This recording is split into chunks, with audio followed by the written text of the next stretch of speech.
with Team Fortress 2. I used to play that game like crazy and played for a few different teams, and it just kind of like, fell off over time. Yeah. So my friend got me into Overwatch, and like, the more I played it, the more I was like, this is the game that I'm just gonna, like take seriously and, try to improve. Sure. Yeah, so I bumped into a random one of your videos on YouTube and just really thought that you had some good perspectives, good opinions and everything. So I've learned quite a good bit from that. Good to hear. Glad to hear it. All right, let's roll in here. So how long have you been playing Overwatch? I started playing when Overwatch 2 was brand new. Yep. Like really infrequently. I was on console back then, so I was just kind of like screwing around with buddies. And then when I got my first PC, probably 2 years ago, it took me a little while to start playing it again, but sure. Right around then. Sounds good. Why coaching now? I mean, obviously you've been playing for a little bit of time, so I assume that you've been taking it somewhat competitively for a little bit. So what's kind of pivoted for you to take it, I guess, more seriously as of recently? Yeah, of course, like I said, I just kind of stumbled onto your videos, and I started watching some of the VODs for the different characters that I play. When I started playing the competitive mode, the ranked mode, whatever, like seriously, like when I did my first set of placements, I was like in gold, and then like by the next season, I had climbed up to plat. And then 2 seasons ago, I made it into diamond and just sort of like bounced around that sort of like diamond 4, diamond 5. And I am a Genji one trick, so it's kind of it's been rough in certain places, but I feel like I know what some of my problems are, but I really just wanted to get like an outside perspective, because I do want to improve. And I did hit Masters 5 on the ranked reset for this season. But I just don't feel like I belong in Masters, because I've been demoted back down and haven't made it back since. Okay, where are you at right now? I believe I'm in Diamond 1. Okay, so where were I'm you close. Prior to the rank reset last season? I was in Diamond 4, I believe. Diamond 4. Okay. Yeah, I mean, you definitely don't deserve Masters. I would say, but I think probably with the way the bell curve has kind of shifted out post-rank, you're probably like in a Diamond 2, Diamond 1 vicinity, and there's also nothing saying that you couldn't have made a couple of strides of improvements within a couple of weeks as well. So like that's not out of the question either. But okay, looking for a fresh viewpoint from someone who has a more outstanding knowledge, confidence, point in the right direction.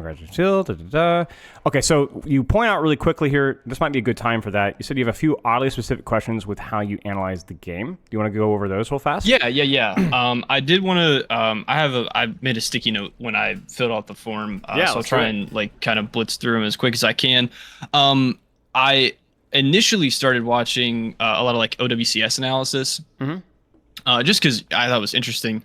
And like you hear stuff like peel and kite and int, and like I just don't know what those words mean. I just like hear people use them, but never describe what they mean. So I'll describe them real quick. Peel is literally banana peel. So what do you do when you peel a banana? Well, you peel it back. And so peeling usually means protection, but it's oftentimes used with a very specific type of protection, as in I'm going to go from my position to go backwards to go help my team deal with this particular threat, if that makes sense. Right. Yep. So for you, it might be like you're taking an angle and you see your backline getting dove, you commit your dash to go back and get rid of the tracer. Now, interestingly, the way peeling is done is it's actually, even going back to Overwatch 1, but certainly in Overwatch 2, it's actually not very good to do that. Because a lot of the times the space that you're giving up to go back and deal with the threat is more expensive than the threat itself, if that makes sense. And there's the opportunity cost. Like, think of the example I just gave, right?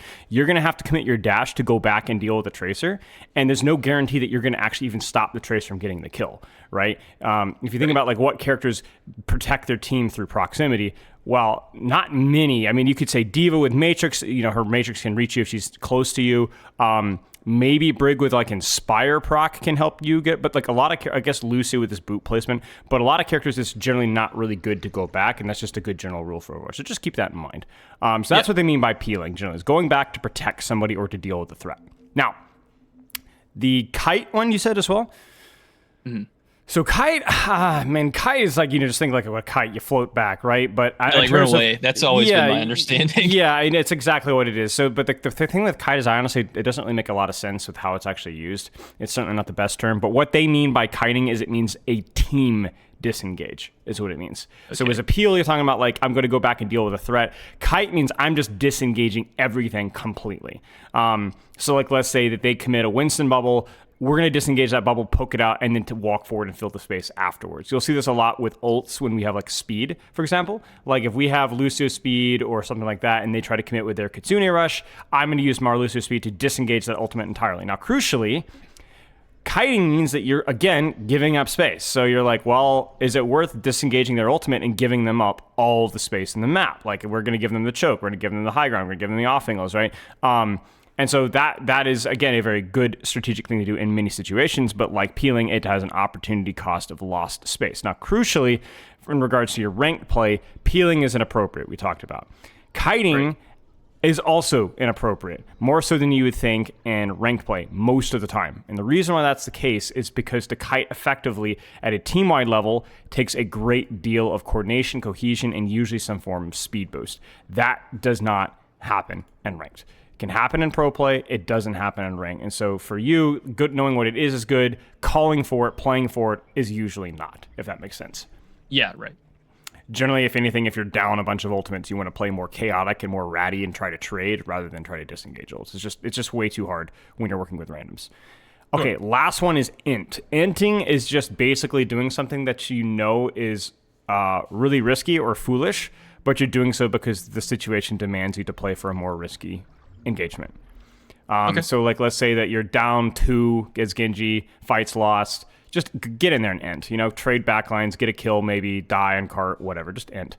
Inting can also be a bad thing, right? Inting could be like, yo, we had the position and you just went in for a high risk play for no reason. Inting means to do something really foolish, but sometimes doing something foolish is appropriate given the circumstances. Like you're up, like you're down a bunch of people, you have no ults, whatever. But inting can also be a bad thing. Like, bro, we had that fight and you just inted. Why did you pin into their backline? That's kind of what inting means. Inting means just to feed. Some usually used as an insult. Yeah. I get that one sometimes. Make sense? Yeah, definitely. Okay. Let's keep going here. Oh, Genji one trick? Yeah. Or I assume you had other questions. Go ahead. Yeah. Some of it I've like kind of been able to answer myself, just kind of like playing over time. But I guess as far as like, I mean, you already kind of touched on team coordination, especially in ranked. Like, I'm not expecting of that. I'm not one of the people who like jumps into the VC because that makes me so nervous. But a couple of times I've heard you talk about tempo. And like one of the things that I was thinking about is sort of like tempo matching. Is it necessarily like a positioning and like sort of cooldown investment, or like, I know if Ana on my team throws an anti-nade on somebody, if I have an opportunity, I should probably dive that because that, could be a pick. But like, I guess sort of the ultimate question just being like, should it be that I'm keeping track of everyone's resources and sort of that controls my tempo? Or no. The simplest way of looking at tempo is it is the sharpest form of timing. So when you talk about like what is good timing, it's just basically fighting at the same time as your team, right? Right. Now, crucially here, it's very bland. We're not saying that you need to be engaging off of your Winston bubble or your Rhine swings or your Sigma spam or your Widowmaker sightlines. You're just fighting at the same time as your team. So what tempo means is it means that there's certain cooldowns that I amplify the character's strengths. So what is good is for you to do things more when that opportunity strikes. So in the example that you said, the nade, it would be good to follow up off of anti-nade, but crucially, following up off of anti-nade is more flexible than you think. It does not mean that you need to dive the anti-naded target, although you may have an opportunity to do so, and that's obviously optimal. What it means is that the anti-nade is going to cause a significant spike in pressure on the enemy team, such that you will have a window of greater opportunity somewhere, but maybe not necessarily in the vicinity of the anti-nade. Think about it this way. If that anti-nade hits backline, the Rhine that you're off-angling on is not going to receive much healing for the next 3 to 4 seconds. You should exploit that. Okay. that might be the easiest thing for you to deal with, is to chunk that Ryan's HP, force him to overextend, force him to back up and give space off of that anti-nade. It might be to follow up off of the anti-nade. It might be the fact that Zenyatta no longer can give Harmony Orb to your Tracer, so you're able to duel that Tracer without Harmony Orb for once, right? My point being is that like what you do is you look for those spikes and pressure so that you can basically do what you're doing, but do it more. Right, you're actively committing your engagement. Now, when you're asking, I don't know how to track all these CDs, you don't need to. All you need to do is you need to focus on, I'm taking my angle and fighting at the same time as my team. And if I want to min-max, right, if you think about anti-nade, generally most cooldowns in Overwatch don't have that spike in pressure. You understand what I'm saying? Yeah. Like you can probably count on one hand, Winston Bubble, Junker Queen Shout, stuff like that, right? Big cooldown. So for you, what I would focus more on is there any cooldown on my team that dramatically spikes that character's value, especially if that character is initiating with it? I'll pay attention to that. I'll pay attention to my Winston's Bubble, right? I'll pay attention to, Bastion turret form, right? There's not very many cooldowns that are going to dramatically increase that character's efficacy, and so it makes it pretty easy for you because you don't have to track that many. You just need to track one or maybe even two if you'd like. Okay. Yeah. Makes sense? Yeah, definitely. The only other question I had, and I know, I feel like I know the answer to this one. Sure. But I've been kind of, I don't know, I guess it just makes me a little tilted. For whatever reason, I've seen a lot of Lucio recently.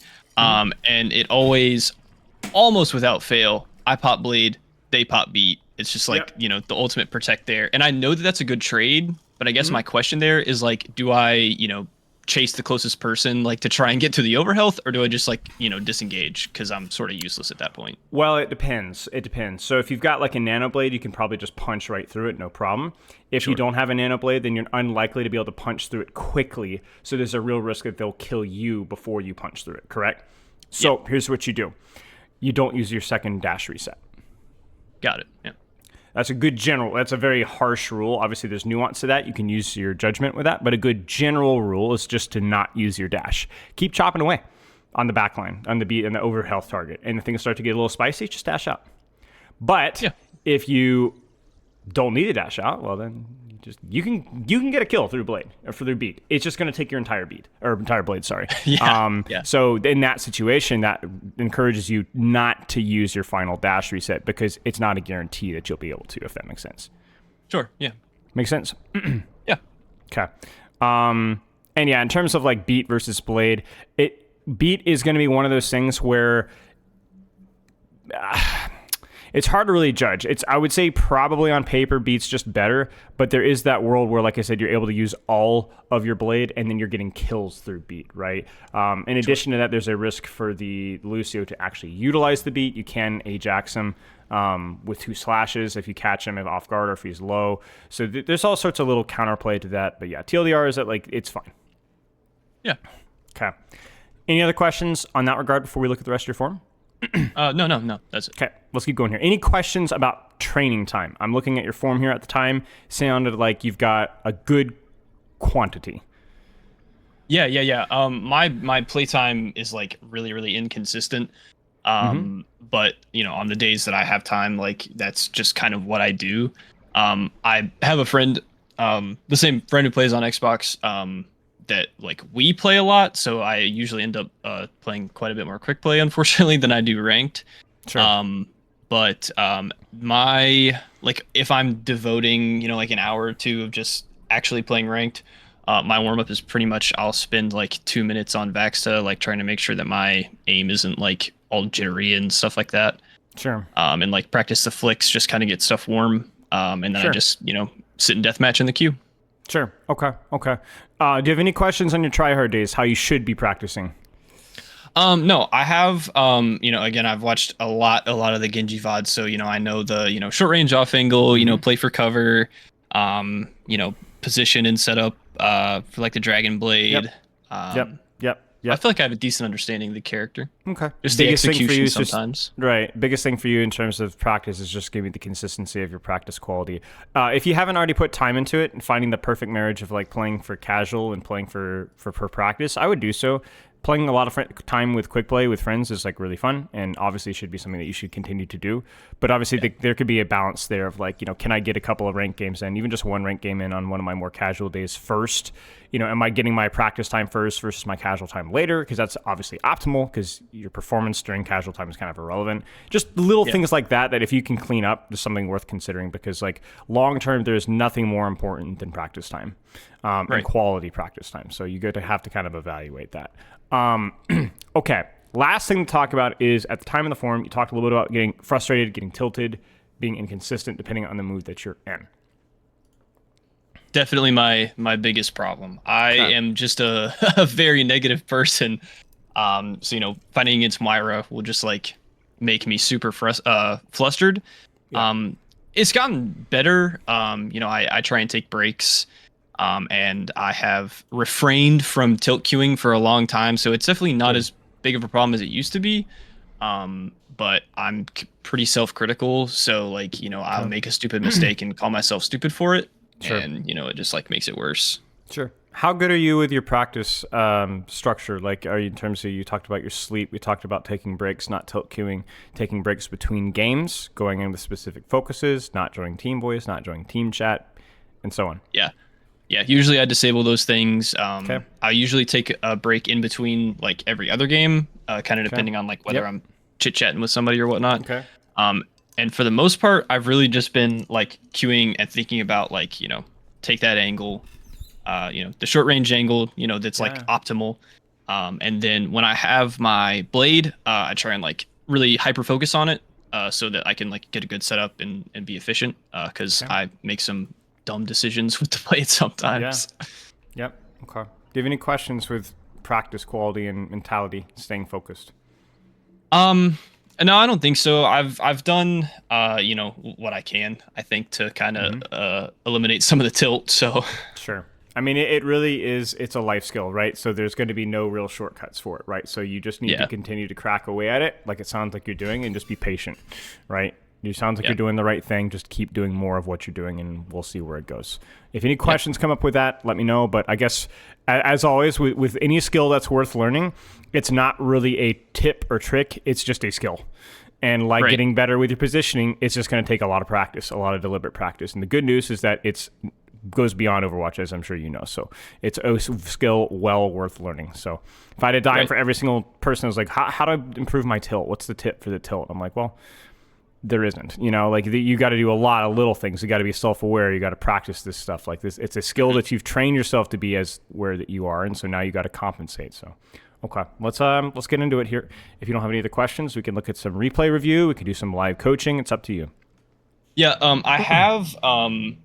I was actually kind of looking at it last night because I do play more quick play with my friend, and so I lost a lot of my comp replays.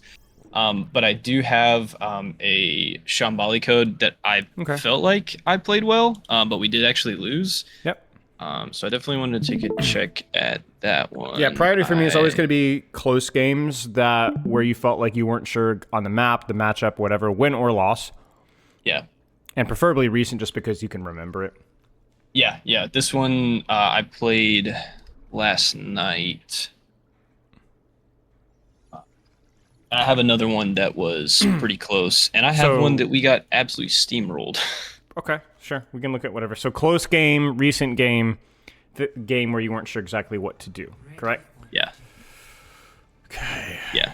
No questions about Genji or anything before we jump in? Yeah, I feel like I have a pretty good understanding. Yeah, you said you've done your research. Carbon fiber, long time since I've seen that skin. One of the best epics in the game. Good choice. I'm very inconsistent with my skin choice. That's something to work on, devote some time to it. Yeah. For you, obviously, most of what we're going to say today is going to be familiar. So it's going to be drawing your attention to where your shortcomings are. And most of that's going to be stuff that if you've done your homework, which it sounds like you have, you're going to be aware of. But if anything I say doesn't make sense, just let me know. Sure.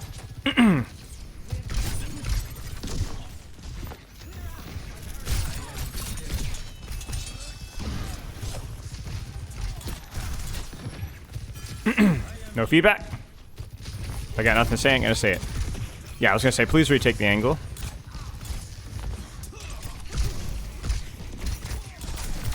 Nice. Yeah, I mean, it's good. Yeah, eventually, I think maybe the defense was a little worse than the offense. That's fine. I mean, I don't think wasting time on good play is bad either, as long as we find a balance. Like right now, you have an excellent game plan for where to position yourself. Your Mercy's an idiot. And you're managing your CDs well. You're cycling in and out. You're responding to attention well. You're not forcing targets. You're just taking what's available. And mechanics look relatively smooth as well, which is important. Okay. Obviously, a very uncomfortable part of the map here. You really need to make a decision here where you want to play. I would say, probably given the power of hindsight, left angle is going to be by far your most consistent, just because it's going to provide you the most space. So obviously this is sloppy from you, but I think even if it wasn't sloppy, this just still is almost never going to be the play unless they're actively contesting this angle. Yeah. In which case, the other side's really your only option, just because there's so much more rotational locations from here. So, yeah. And the problem with Shambali, and this is the classic, is it's like, you can't lose those awkward spots. It's like Circuit, because it's such a poorly designed map that retaking is just misery, right? So, yeah. Maybe it won't be a problem here, but obviously very important that you don't fumble to... Like that right there is just such an unearned death, you know? Okay.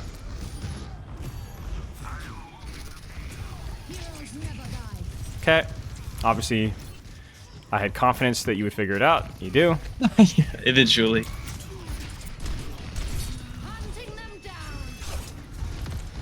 Sure. So, crucial thing here. So, anytime that you're stuck here, I want you to commit. And I want you to commit quickly. So, I don't want this. You know what I'm saying? I want you either here, or I want you here. Like, really not even engaging at all. Right. Just making them think about it, right? And then I waiting think for an mostly opportunity. I was trying to maybe scout for Blade to like see if I could get a good setup going. Sure. But yeah, then I just felt like I was getting a little bit outspaced by Cass. Yeah, I mean, it's really tough, right? It is going to take a commit here, but that's kind of what I'm asking you to do, is to make a commit here or not to engage at all. Like, there's no gray with this, right? And crucially here, I think you could just go back. Yeah. Because you could just wall climb right back and you're cooking. I mean, that's just unfortunate, but you should have gone back. You should have gone back. 100% should have gone back. The angle gets pushed out. Just refill it. Take it again. Get a little fortunate, though. You did create space. Like, that's the crucial thing. Is like, as poorly as you played that towards the end, you did create the space for your Ram to win the fight. You did shift their attention back up, and that's important. So it was a step up from the previous fight. Just not quite the execution that we wanted. And then here, this is peeling, by the way. Yep. Yeah. You know? Now, is that worth doing? Probably not, because look at where you started and look at where you are now. So if you want to blade, you've now given them the opportunity to rotate forward. This is just Shambali. It's awkward for you, right? So anytime that you get an opportunity to hold space, you need to do so. So this is inappropriate. Now, the reason why you're doing that is because you're being very short-sighted.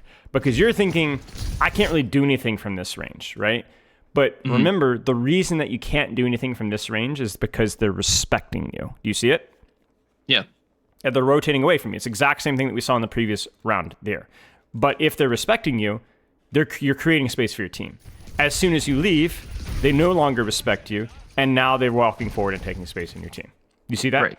So just hold the space, and if you really are doing nothing, then decide, where would I go from here? Maybe I go deeper. Maybe I get a little bit greedy with it. Maybe I do something silly. Maybe I play really patiently off angle on Hazard from here and wait for my tank to create an opportunity for me.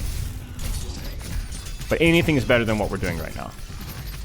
Because your Ram is paying the price for your hubris. Like, you going back there is huge for the enemy team. Yep. And now it's so much more painful to walk forward. Okay? Like right here, right? Again, you've given that Cassidy something to do. So in theory here, if we can create space optimally, we should be okay. Yep. I like this. It's high risk, but as you've kind of surmised, there isn't really a good staging opportunity for you, so you just take what you can get. Yep. Frankly, this is about as good as you're going to get. It's subtle, it's sneaky, it's well-timed, and you'll have your dash reset. So you can fully respond to what you're given here. and you're not really given enough respect. And so you're going to punish them for that. That was a really good blade. Obviously, you fumbled the mechanics there towards the end, but you got the first kill, and that's the most important part. And then, crucially, you cycled yourself out safely once you got 3 people's attention, and now you're going to win the fight. Like, they're all dead now. I mean, I'm surprised you guys were unable to snowball further. In fact, I would have preferred you to commit harder in this Mercy. Kind of criminal here. A little bit unfortunate. I don't know what happened there. I think I mean, you were under pressure. Yeah, you're under pressure. It's understandable. But that's a good blade. It's fine. Oh, gosh. Spooky, spooky, spooky. Yeah. It's okay. Yeah, I mean, to be frank, this is okay. We needed to clean up the fight. We would have liked to have that second kill on the blade. Not the end of the world that you didn't. We would have liked the snowball push forward. Not the end of the world that you didn't. That's more on your team. That's also just a classic Life Weaver Mercy moment as well. Yeah, we'll keep going here. Yeah, I feel like a lot of times I overcommit and like, you know, my mechanics are uncomfortable or, you know, I'm just like at some kind of a disadvantage. And so like that's what prevents me from trying to go further.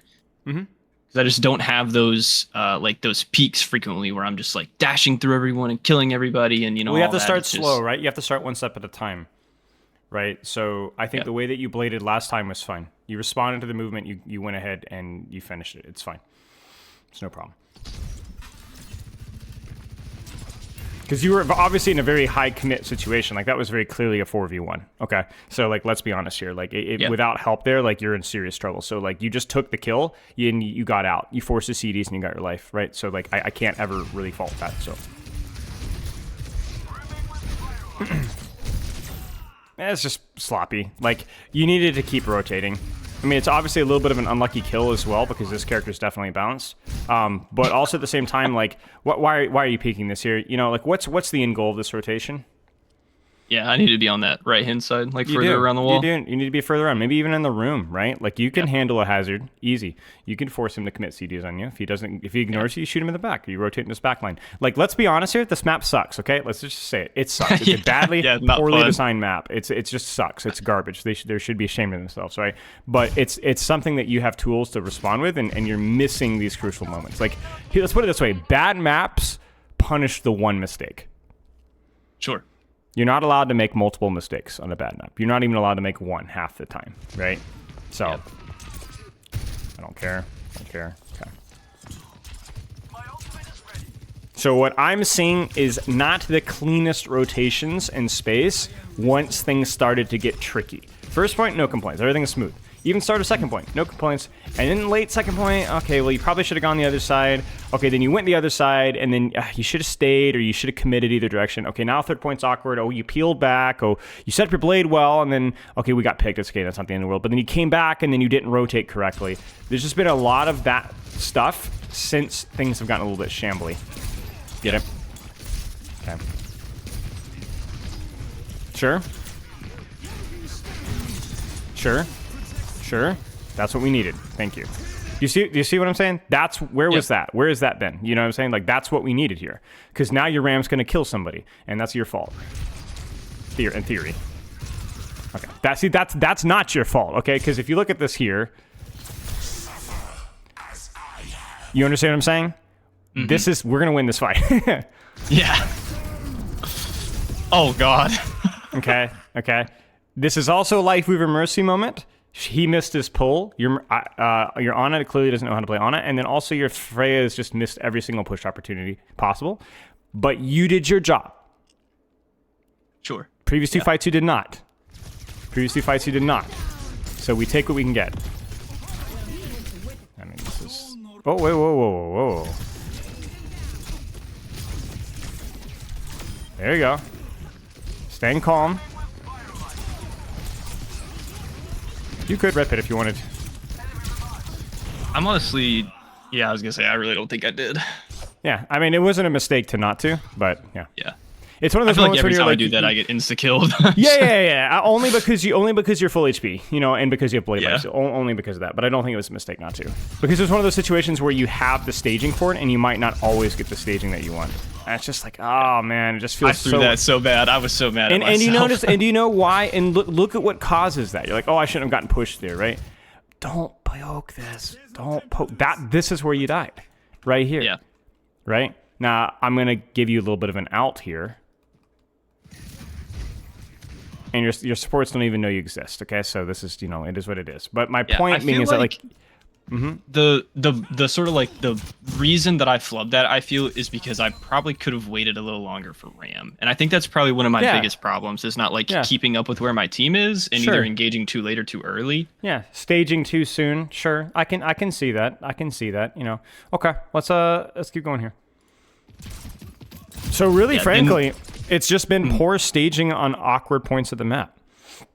Yeah, that's basically it. Like your role here. Again, great choice with the epic skins. Your role here is really boring. It's to take a short-range off angle, commit a cooldown cycle when possible, and live, and then just pray that your tank can walk forward and then just do it again. Right? That's really all there is to it. And we've had opportunities to do that in second. We've had opportunities to do that in third. And we've failed it with the exception of we're like 2 out of 6 right now, basically. So the good news is that when you're doing the right things, you feel it. When you're not doing the right things, you feel it as well. I think I forgot to mute the team chat on this one, and our tank started getting mega flamed on the defense. So like getting flamed by your team? Yeah. Interesting. Okay. Won't fish for the deflect. Yeah.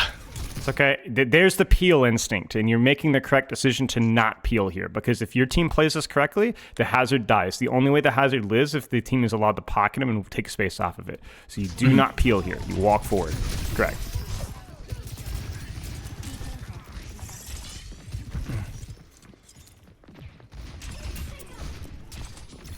And this is fine. You've shut down an angle, you shut down a lane, you've crossfired, you've played, Dance to the Devil with the backline without committing too much.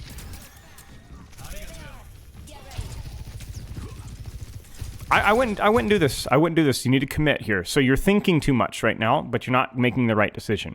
Your choice is the same angle. You either go in here and play patty cake here and then rotate around if you'd like, or you commit between fights and you control the space up here because your tank dropped. You see what I'm saying? Because if you think about it, this Freya is still an off angle, right? So you just need to commit to either holding the space with your tank or deepening your angle here. That's fine. Or you go, oh, we've all dropped. I'm going to pivot over here because I'm pretty flexible. And yeah, this would work too. Now, the real crime is, I'm going to say it again, it's the supports. Like, I don't know why your Freya is getting cleared because you're double pocketing a tank on the same angle, okay? However, they can heal you from here if you're here, but you need to control that space. Your field's surrounded, but the problem is that you're trying to go fill the gap rather than being there in the first place. What would have been more valuable? You poking and controlling the space with support pocket and tank, or you controlling and harassing and applying pressure from here? Either one would have been good, right? You're doing neither. And so now your Kiriko dies because the Sojourner walks forward and because she's getting crossfired, right? That's her fault. She's an idiot. But also that should have been something you could have taken responsibility for as well. Yeah. Who was flaming your tank, out of curiosity? Everyone but me, literally our whole team. Interesting. Okay. And of course the tank was fighting back because he said something about like the supports are like the most important players, and he was being super sarcastic. I tend to not answer when people start talking. Yeah, this is why I don't even join voice, because I would have had to start. I would have. See, the problem is the reason I don't join voice is because I can be equally toxic. So I'm just like, I'm not going to engage. Oh yeah, I've been banned twice, I think, for shit talking. All right, let's see here. High risk, high reward angle. You need to commit. Here's the rule. You commit.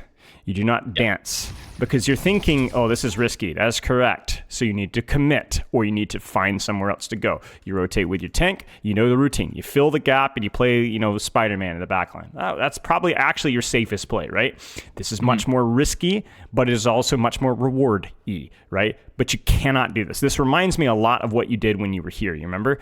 You got to commit. You either disengage or you commit. Now, to be fair to you, you're not really engaging, but you've got to fill, because your Ram's going to be taking the beating for you otherwise. Because, look at the space that he created for this rotation. I mean, come on, just walk on her, right? Just walk on her.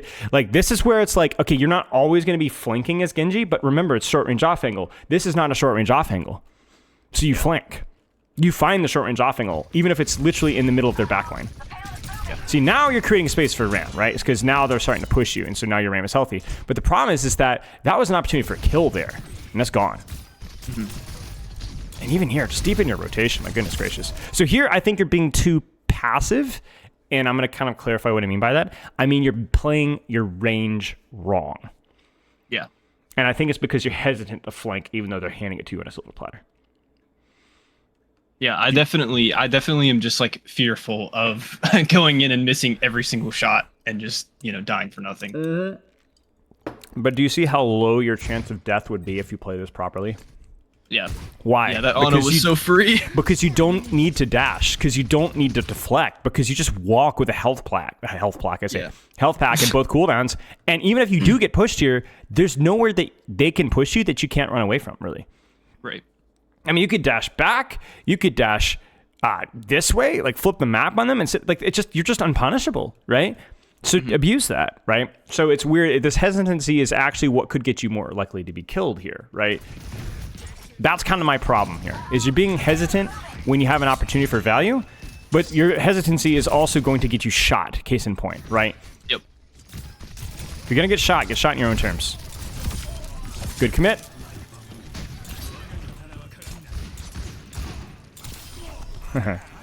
Good. I mean, it was a fine angle once you actually dropped down and started getting closer, but then you just stopped. You froze. First step's good. Second step, nowhere to be seen. At least until the hazard got low. So, okay, let's keep going. Any questions so far?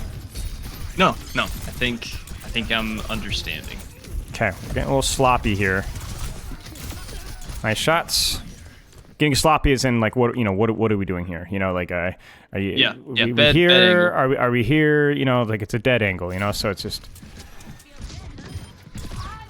yeah.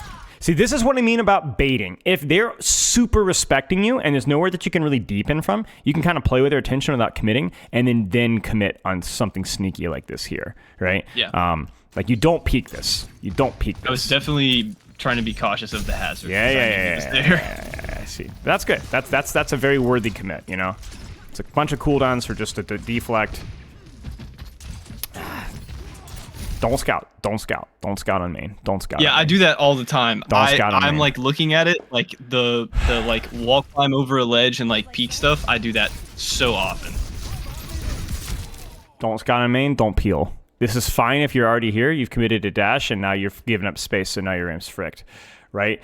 If you'd been here, you could save your dash, just blade. If you'd not peeled, this hazard, you do. I mean, think about what did you actually do to hazard here? Let's actually like count the damage here.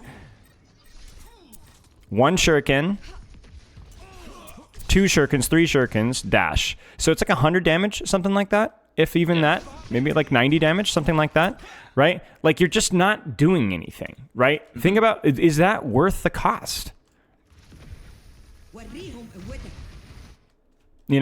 Just pop blade here. Definitely not, yeah. Pop blade here. And then just drop, swing, deflect, dash, swing. I mean, you know exactly what you do, right? Just do it, right? Or alternatively, be here in the first place so that when hazard does go for your backline, you're not getting 100 damage, you're getting 200 damage, 250 damage, right? Because you're already there. Again, it just comes down to setup. It's like we've seen you at your peak with your off angling on like the first point attack, right? And it just looked really fluid, really smooth. And then it's just really gone down the crapper here. Yeah. This is peeling, and you're fricked. You see it? What are you doing? Yep. It's not your job. What are you closer to? Backline. Their whole team, yeah. And even if we had like a tape measure, like, well, hazard's equally close. Well, then why are you prioritizing the effective 1300 HP target with the Nano boost? You know what I'm saying? Like, you're killing me. So I want you to think through it. Like, I mean, obviously we're kind of being facetious here. Be like, oh, what are you doing? What are you doing? What are you doing? Toxic. Okay, seriously, what are you doing? Do you remember what's going through your brain at this point? We talked a little bit earlier about like your blade scouting, maybe compromising some of your positioning. But what's the problem now? I just felt like he was the bigger threat, and I knew the high noon was going in the back, so I figured I could just like sit behind the cart and I would be out of his line of sight. Yeah, but I guess my question is why now? Yeah. You see what I'm saying? Like your attention's tied up before high noon. Yeah. You're not even thinking about blade or anything. Yeah, I think I was really just trying to save the supports. That's your problem. Okay, so there it is. You'd be surprised how common this error is. It's not just about saving supports. Everyone's got like, oh, I need to. This is not your responsibility. Yeah. You can't. But that's not about saving your supports is bad, and it's not necessarily. It's the reason it's not your responsibility is because you can't do it. Yeah, especially your ability to save the hazard. Right. Well, even any tank, it doesn't matter what the tank is, because if you wanted to save your supports, then you should have been on this angle here to poke out the hazard sooner. You chose not to, or you didn't know where he was going to go. So then he went away from you. So your job is to let your supports 2v1 the hazard, and then you can take care of backline. I mean, we saw that earlier when the hazard staged here. Do you remember that with the Frey and Kiriko? They killed him. Yeah. Because you were keeping backline honest. There is never a hard carry in Overwatch unless somebody's smurfing. Never. Not once. Never. Everything always complements and enabled by something else. If this hazard kills your backline, it's because he's getting pocket. It's because the Cassidy hit a body shot into your Juno. It's because the Sojourn hit a rail onto your Kiriko. It's because the Mercy damage boost on the Ana with the nade forced the Suzu on the Kiriko. You get what I'm saying? That's what we're looking for here. And like, this is what you're failing at, because it's not that backline is more of a priority than tank. That's not it at all. It's that what is a priority is what's closer, whether that's tank or not. Yeah. So this is so unbelievably expensive, and you've done nothing.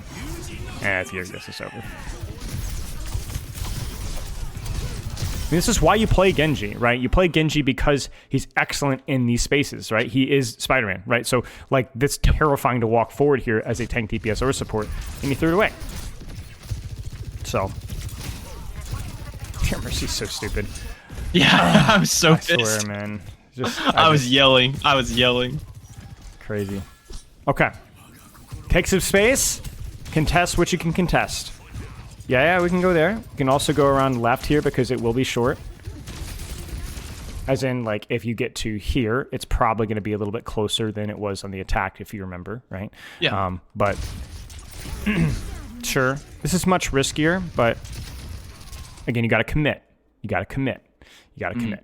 You either choose the angle here or you commit to here. This is doing nothing, right? So, you commit.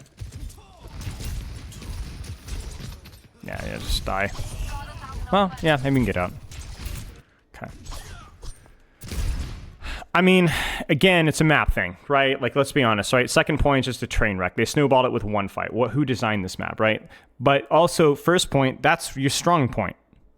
And you threw it. You didn't just throw it with one mistake either. You threw it with multiple mistakes, right? Like multiple, like a long 30-second period of not holding any space. And then, of course, your team wins as a result. So, okay. I mean, yeah, you could tell you're just completely distracted right now. Good primary fire. You can deepen your angle here, hold some space. Where would you go right now? Probably that left in that building. Just be here, lurk around here. Just do something. It's hard to quantify the value of that, but it's valuable. It's a distraction for everybody in the enemy team. Here we go, dealing with hazard again. This guy is so in your head right now. Yep. And he's getting away with it because he's getting double pocketed. Then we just kind of blind dash, and now I mean, there's just nothing to say. You just haven't done anything. Yeah, at this point, I've just evolved. You've not done anything since.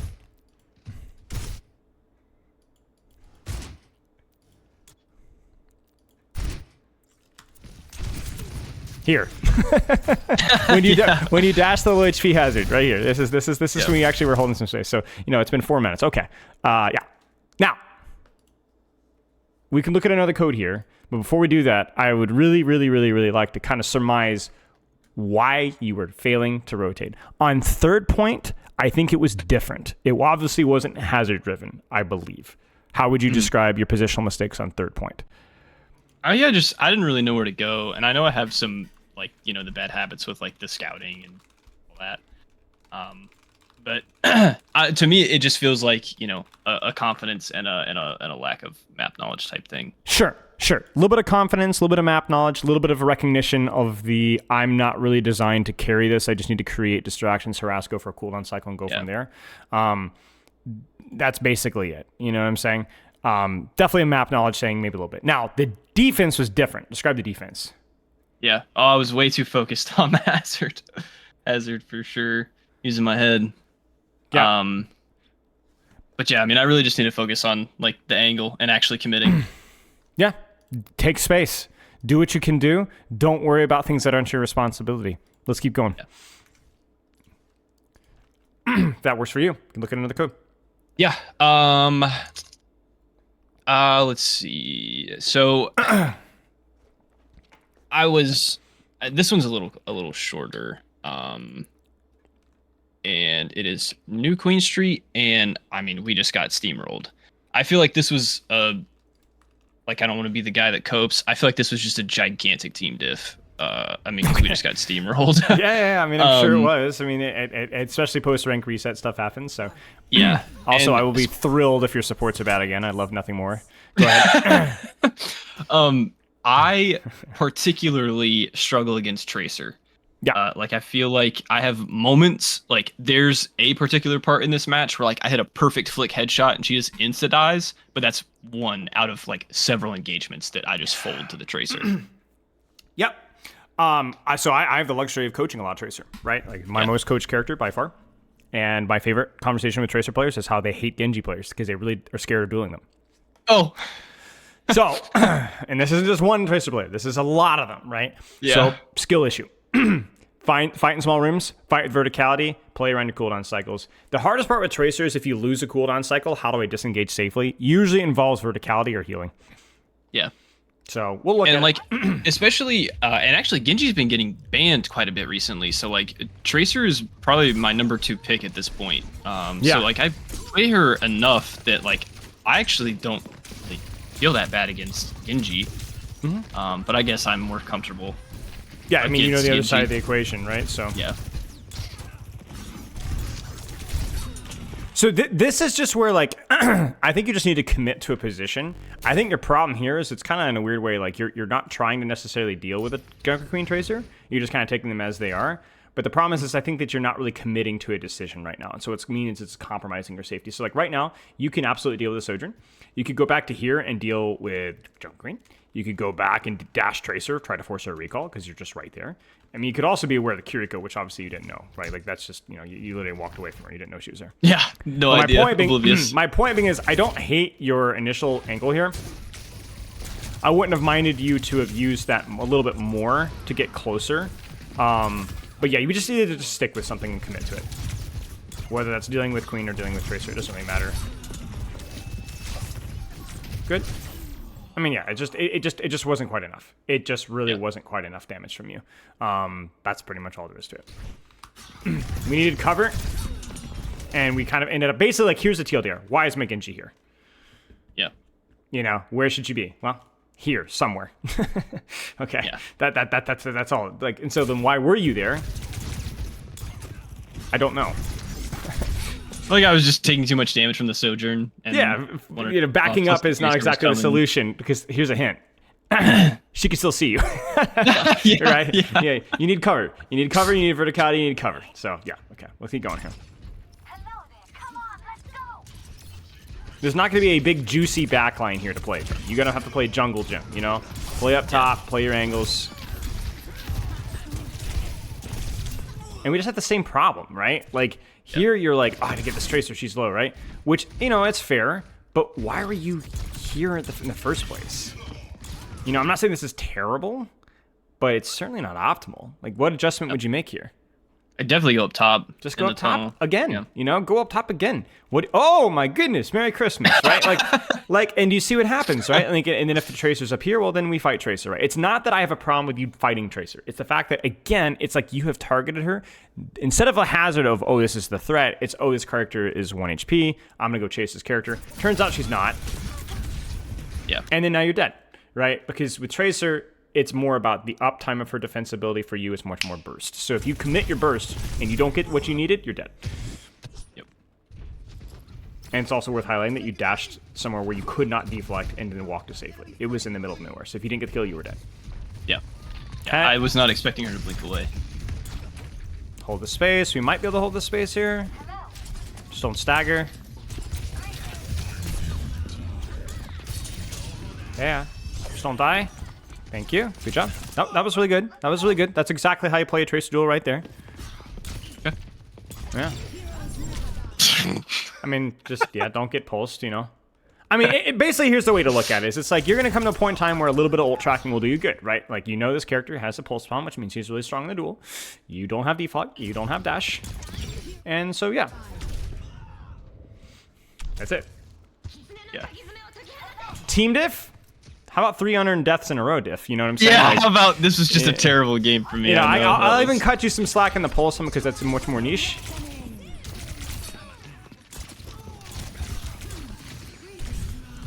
and this is just you're getting ult cycle, because if you look at your team's ult economy, like, you guys have done nothing. You guys don't even have a freaking pulse bomb, right? So sure. Yep. She's in trouble. That, you can dash that. You can absolutely dash that. It's risky, but you can dash it. This is where I was much too nervous. Yeah. Well, yeah, because she's been smoking. You don't have to dash it, because you can just take the space as a result. But yeah. I mean, I don't think you're playing this one terribly. Case in point, right? But this is the fight where you go, okay, we were not designed to win this one because they've used 4 ultimates and we don't even have 1. So it's okay to lose this fight. Yeah. This is the important one right here. This is the really important one. If you get an unearned death here, I'm gonna weep. I don't know why the frick your ball. Please scream at me. That would make me so happy. Scream at you? Okay. Yeah, those are my favorite stream moments. Nice. See, that was nasty. It was nasty. It was nasty. That's the one now, time. I will say, I don't know why you were. Okay, you got pulled. Okay. Yeah. Okay. I'll cut you some slack. Yeah. This is what I'm saying. Like, situational pushes on Tracer. Like, the thing with Tracer versus Genji is Tracer should basically always win the duel, assuming there's no map geometry involved. If there is map geometry, it's much more complicated. However, you punish her mistakes very hard. You don't one-clip Genjis, like, almost ever, right? But you do one-clip Tracers, right? So, like, that's just kind of the thing. Yep. Yeah, good response to his his body language, right? So, like, in other words, like, you were like, is this guy gonna boot me? Yeah, this is good. Yeah, good job. It's a little awkward, but yeah, that's fine. That was good. Good fight from you, honestly. Good fight from you. I think that's probably the one fight that we won. Yeah. I mean, you had 1 ult. You were even down 1, but you just set it up nicely, and you did a good job. Set up nicely as in, like, you fought the Tracer because she was close, then you set up a blade on the Lucio because he was close, and then you went back and dealt with the Queen because that was the closest target, and then you stayed on the Queen. Even though she was getting pocketed, you didn't peel off to go kill the supports because the support was too far away and you didn't have CD support, so you just melted the Queen. This is fine. This is also fine. Now, you might think this is chasing, but the reality is what's closest to you right now from your angle. Yeah, the Tracer. The Tracer, right? So, like, if there was anybody in this room, I would be screaming at you, but there's nobody in this room, so it's okay. Now, the crucial error here is this. Right here. That dash kills you. Yep, because that means you're unable to pursue and reestablish your angle afterwards. So, it's not the end of the world. It's a neutral trade. Because she also used her recall. Yep. But it's just a goof up, right? Like, and again, it's just like this fricker, man. Like, you've died so many times to random rails. Did you see the deflect sooner? I don't think you were aware of the HP that you were at. That's all. Because if you deflect this, you're totally fine, and you win this fight. Deflect. Yeah, I was just deflect, so tunnel deflect. visioned. Yeah, it's fine. That's gonna force speed. This is good. Good. That was good. Good.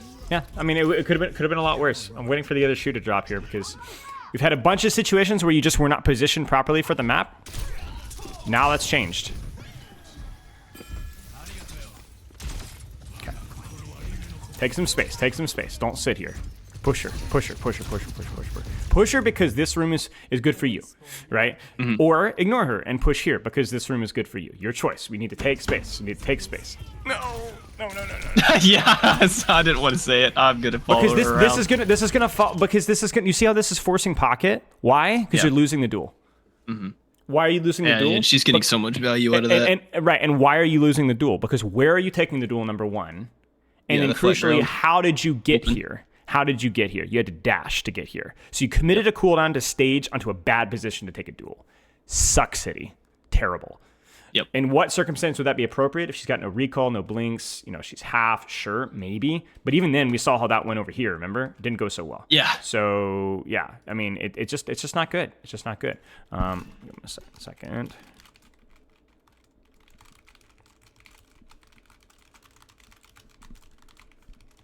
Okay, my next session, we're running a few minutes over.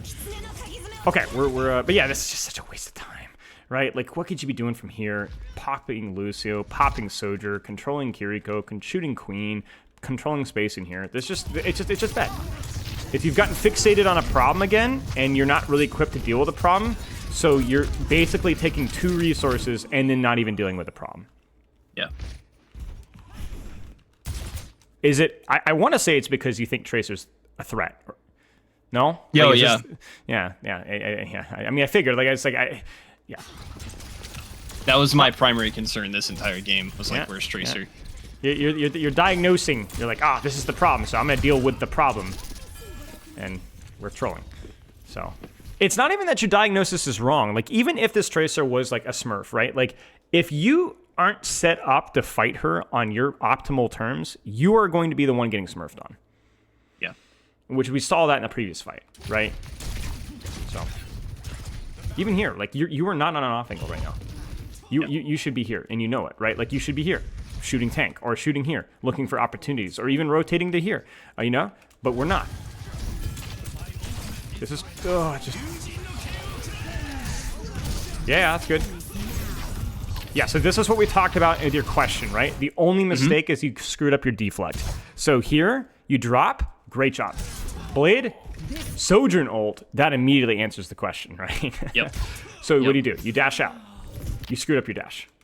You needed to dash deeper instead of greeting for the kill here, right? Yeah. So just dash further. And then the other problem is that you cancel your deflect. I insta-canceled my deflect. Because I was so you're mad like, at myself. I can get the kill, I can get the kill. No. Because here's the thing. This fight is still winnable. Because your Mercy just popped Valk. If you deflect and disengage this, you can easily catch this engage with your Valk. And then you were cooking, right? The problem here is that you died. That's the problem. You shouldn't have died. Very, very, very winnable fight. Great, but I want to compliment the good things, right? Great setup on the blade. Great use of the concepts of like, okay, they pop 2, I'm out, and then I can deflect to get out. The execution was just horrible. But does that kind of answer your question? Like how you'd approach that? You almost had it there. You almost had it. Yeah, I knew in that particular instance, like I insta-canceled the deflect, and I think it might have even been a little bit of a fat finger, but... Yeah, it could be. You need to commit. We need left or right. You know, like you can go here and then play patty cake here, shoot, and then go to here. This is really good. Probably easier to just kind of play the space here and just shoot queen. Play around the mega. You know, we are really trying to swat flies here. You know. Yeah. We're just standing in the open. You know, it's too easy for her to deal with us. There's no distraction value, and this Tracer's still getting the angle that she wants.